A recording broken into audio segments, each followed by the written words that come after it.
नमस्कार विद्यार्थी मित्रांनो, डॉक्टर सुशील स्पॉटलाइट या युट्यूब चॅनलवर आपलं सर्वांचं स्वागत आहे। आपण 10 जानेवारी गुरुवार संबंधीच्या महत्त्वाच्या न्यूज बघणार आहोत। याच्यातली सर्वात महत्त्वाची न्यूज जी काही आहे ती म्हणजे काय तर खुल्या प्रवर्गातील आर्थिक दुर्बलांना जी काही नोकरी आणि शिक्षणामध्ये 10% आरक्षणाचा घटनादुरुस्ती विधेयक सरकारने आणलं होतं ते लोकसभेत पारित झालेलं होतं। ते काल राज्यसभेमध्ये ही मंजुरी त्याला मिळालेली आहे।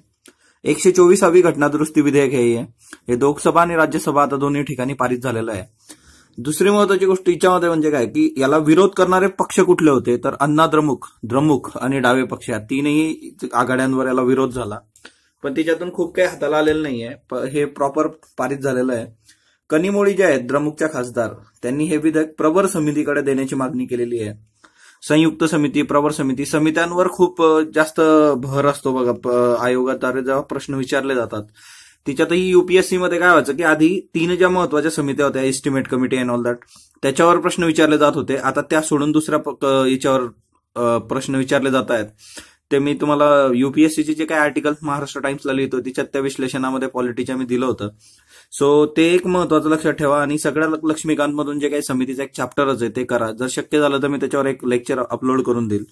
दुसरी महत्वाची गोष्ट की हे जरी झालेलं असलं तरी याच्यातून काही प्रश्न अनुत्तरित राहिलेले आहेत किंवा जे प्रश्न उपस्थित झाले तर ते कुठले आहेत तर तिच्यामध्ये सर्वात महत्वाचं म्हणजे काय तर महाराष्ट्रामध्ये मराठा आरक्षण जे 16% दिलेलं आहे SEBC त्या संबंधी प्रश्नचिन्ह उभं झालंय। जर हे 10% मग तुम्ही आर्थिक दुर्बलांना दिलं तर मग ह्या केसमध्ये काय करणार?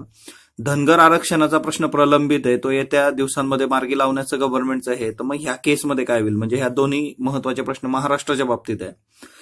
8 लाख जी उत्पन्नाची मर्यादा दिलेली आहे तर 2.5 लाखावरच प्राप्तिकर असतो। मग 8 लाख ज्याचं उत्पन्न आहे गावामध्ये त्याला तुम्ही गरीब कसं म्हणणार? हा एक मेजर प्रश्न आहे। दुसरी महत्वाची गोष्ट की सरकारकडं कसल्याही पद्धतीने लोकांच्या उत्पन्नाचा जो काही डेटा आहे तो खूप प्रॉपर डेटा नाहीये, हाही एक मेजर प्रश्न आहे। उत्पन्नाच्या मर्यादा राज्य सरकारांना निश्चित करता येतील असंही त्यांनी म्हटलेलं आहे। म्हणजे जर येत्या काळामध्ये असं वाटलं की राज्य सरकारांना हे 8चं 5 लाख करायचं ते करू शकतात। लोकांच्या उत्पन्नाबद्दल तपशील सरकारकडे नाहीये। मंडल आयोगाची जी काही शिफारस होती 9 सदस्यांच्या खंडपीठाने ती फेटाळली होती। सुप्रीम कोर्टाचं जे 9 सदस्यांचं खंडपीठ होतं की मंडळ आयोगाने आर्थिक निकषावर आरक्षणासंबंधीचा इश्यू केला होता तो सुप्रीम कोर्टाच्या 9 सदस्यांच्या खंडपीठाने फेटाळला होता। राजस्थान आणि मध्य प्रदेश इथेही 10% आरक्षण आर्थिक निकष न्यायालयाने फेटाळलेले आहेत। सो असे सगळे प्रश्न आहेत आणि येत्या काळात त्याचे उत्तर मिळतील। तुमच्यापैकी बऱ्याच लोकांनी खूप चांगल्या पद्धतीने कमेंट बॉक्समध्ये लिहिलं होतं की आर्थिक निकष का असावा किंवा का असू नये। सो तुम्हाला हे येत्या काळामध्ये कुठले विचारलं जाऊ शकतं, डायरेक्टली युपीएससी मेन्सला येऊ शकतं, इंटरव्ह्यूमध्ये विचारलं जाऊ शकतं। सो ते एक लक्षात ठेवा।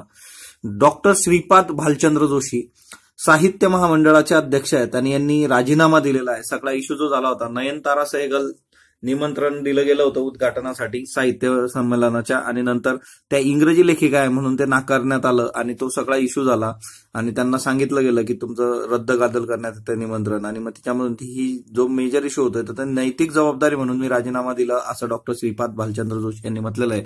मी त्यावेळेसही तुम्हाला विचारलं होतं की तुमचं मत काय आहे की एखाद्या मराठी साहित्य संमेलनाच्या उद्घाटनाला इंग्रजी मधून लेखन करणाऱ्या लेखिकेला बोलवलं जात आहे, तर याबद्दल तुमचं मत काय आहे की तुम्हाला काय वाटतं हे योग्य आहे अयोग्य आहे? जे काय झालं की निमंत्रण दिलं होतं आणि त्याच्यानंतर ते रद्दबातल केलं। दुसरी महत्वाची गोष्ट आहे की संपादकीयमध्ये नक्षल सावटावरील अज्ञातांचे जिने हा खूप महत्वाचा लेख आलेला आहे गडचिरोलीतल्या तरुणांना समोर ठेवून की गडचिरोलीमधला जो तरुण आहे की ते शिकलेले आणि सरकारी नोकरी मिळवू पाहणाऱ्या तरुणांची कोंडी कशी होते। तर सगळ्यात महत्वाचं म्हणजे त्यात खूप केस स्टडीज दिलेल्या आहेत की तिच्यामध्ये एक स्त्री तिच्या शेतात काम करते आणि तेव्हा तिला लेखक विचारतो की बाबा तू एकटीच कशी काम करतेस? तो ती म्हणते नवरा शेतात गेलेला आहे, मुलगा घरी आहे, तर मला मुलाला भेटायचंय, तर मुलाला कुलूप लावून घरात ठेवलेलं असतं, तो कृषीचा पदवीधर आहे आणि सरकारी नोकरीसाठी प्रयत्न करतोय। तर हे काय तर शिक्षित तरुण जर गावी परत आलेला आहे हे नक्षलवाद्यांना कळलं तर ते जबरदस्ती त्याला दलममध्ये घेऊन जातील, ही एक भीती। तरुणांना इथं चोरून लपून मोबाईलही वापरावा लागतो। मोबाईल वापरण्यास नक्षलवाद्यांची बंदी, दुर्बल भाग जो आहे गडचिरोलीचा।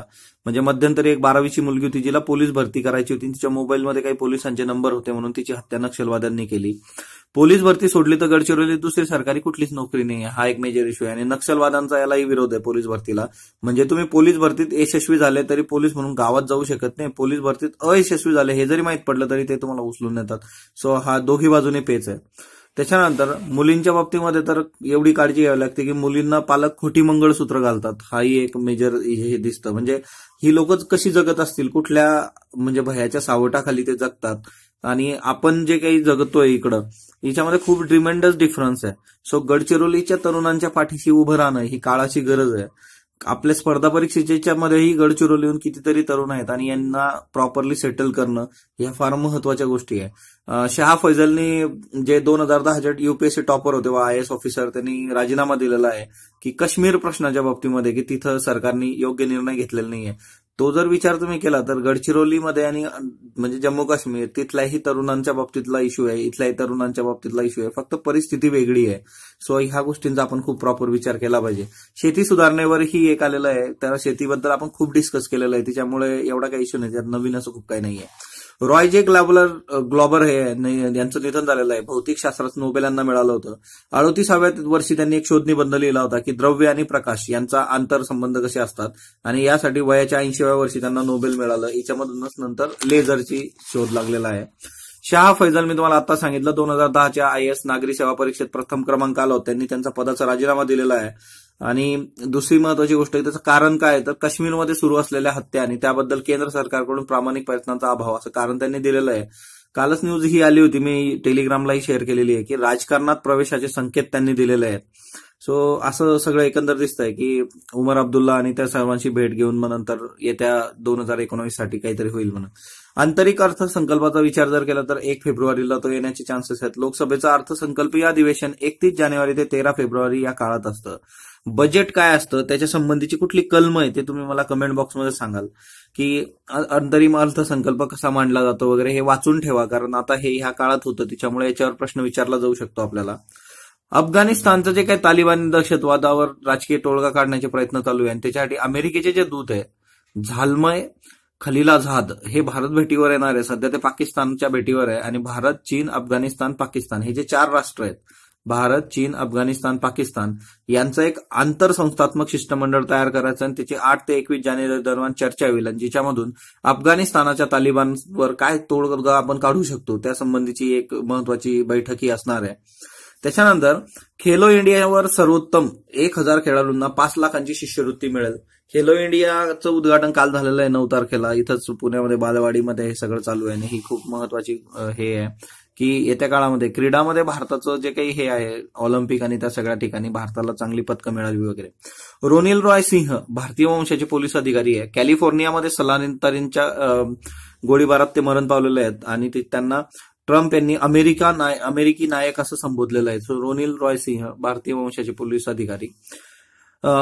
राजकीय दिशा बदलणाऱ्या मंडल 2 हा खूप महत्वाचा आणि फॅक्ट्स असलेला एक लेख महाराष्ट्र टाइम्सने छापलेला आहे. राज्यनिहाय आरक्षण ते जर तुम्हाला बघायचं झालं तर बघा, हरियाणामध्ये म्हणजे सर्वात जास्त जे आहे ते तमिळनाडूमध्ये आहे, 69% एवढं आहे, प्रस्तावित आहे, कोर्टात केस आहे अजून. दुसरी महत्वाची गोष्ट 2 नंबरला आहे तो महाराष्ट्र 68%. त्याच्यानंतर जर तुम्ही बघितलं तर हरियाणा आहे 67%, हेही प्रस्तावित आहे. त्यानंतर तेलंगण आहे 62%, हेही प्रस्तावित आहे. राजस्थान, आंध्र प्रदेश 55% आणि राजस्थान 54%, सगळं प्रस्तावित आहे.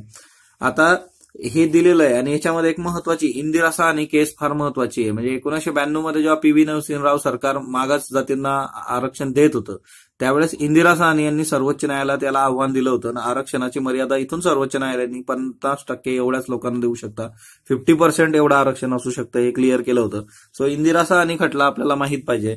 तुम्हाला काय वाटतं, मी तुम्हाला विचारलं होतं की ह्या सगळ्या याच्यामध्ये आरक्षणाच्या बाबतीमध्ये गोष्टी कशा घडल्या पाहिजेत याच्यावर तुमचं मत फार क्लिअर पाहिजे, ते करून ठेवा. येत्या काळात तुम्हाला नक्कीच हे विचारलं जाईल. संपादकीयमध्ये नापास न करण्याचे धोरण रद्द करणं हे मुलांवर अन्याय या संबंधीचं आलेलं आहे की बाबा शिक्षण हक्क कायदा असेल किंवा असरचा अहवाल आहे, याच्यातून गोष्टी इतक्या क्लिअर झालेल्या आहेत की तुम्ही जर नापास नाही केलं तर गुणवत्ता वाढते का, तुम्ही पास केल्यावर गुणवत्ता वाढते का, असरचे अहवाल सांगतात की असं काय होत नाही. मग तुमचं काय मत आहे ते तुम्ही नोंदवा की जे काही आपल्या याच्यात होतं शिक्षण हक्क कायदा 8वी पर्यंत नापास न करता मुलांना पुढच्या वर्गात टाकणं, याच्यात तुम्ही तुमचं कशाचं समर्थन करणार की नापास न करायचं की नापास करायचं, या संबंधीचं तुमचं मत तुम्ही कमेंट बॉक्समध्ये नोंदवा. त्याच्यानंतर पुढची महत्वाची न्यूज आहे ती म्हणजे काय, न्यायाधीश HS बेदी समिती एच एस बेदी समिती गुजरातमध्ये 2002 ते 2006 मध्ये जे काही 24 तथाकथित बनावट एन्काउंटर प्रकरण झाले होते त्या संबंधीची ही समिती आहे आणि चौकशी समिती, आणि त्याचा जे काही समितीचा अहवाल आहे तो पक्षकारांना मिळावा अशी मागणी करण्यात आलेली आहे. सो ही एक समिती लक्षात ठेवा. तुम्ही ज्या पद्धतीने आम्हाला प्रतिसाद देत आहात त्याबद्दल मी आपला आभारी आहे. डॉक्टर सुशील स्पॉटलाइट ह्याच नावाचं आपलं टेलिग्राम चॅनल आहे, त्याला सुद्धा तुम्ही भेट द्या. दुसरी महत्वाची गोष्ट की शुक्रवारी म्हणजे उद्या दुपारी 3 वाजता आपलं वर्कशॉप आहे, याला तुम्ही आवर्जून भेट द्या. मेजर इश्यू काय ना की आपण काही गोष्टी कव्हर केल्या होत्या, पण आपल्या काही गोष्टी बाकी होत्या. वर्षभरातलं जानेवारी पासून डिसेंबर पर्यंतचं करंट आपण कव्हर करतोय. तिच्यामधलं राजकीय, आर्थिक अशा बऱ्याचशा बाबतीत पर्यावरण आपलं बाकी आहे आणि ते आपण ह्या शुक्रवारी म्हणजे उद्या कव्हर करणार आहोत. हे ओपन टू ऑल आहे. तुम्ही सर्व लोक याच्यामध्ये येऊ शकता. याच्यासाठी कसली फी नाहीये. हे फक्त काही क्लासच्या विद्यार्थ्यांसाठी वगैरे असा काही प्रकार नाहीये. सर्वांसाठी फ्री आहे. तुम्ही येऊ शकता. फक्त वेळेच्या थोडं आधी या. म्हणजे बसण्यासाठीचा मेजर इश्यू झाला होता मागच्या शुक्रवारी की काही लोकांना परत जावं लागलं. सो तसं यावेळेस काही होणार नाही.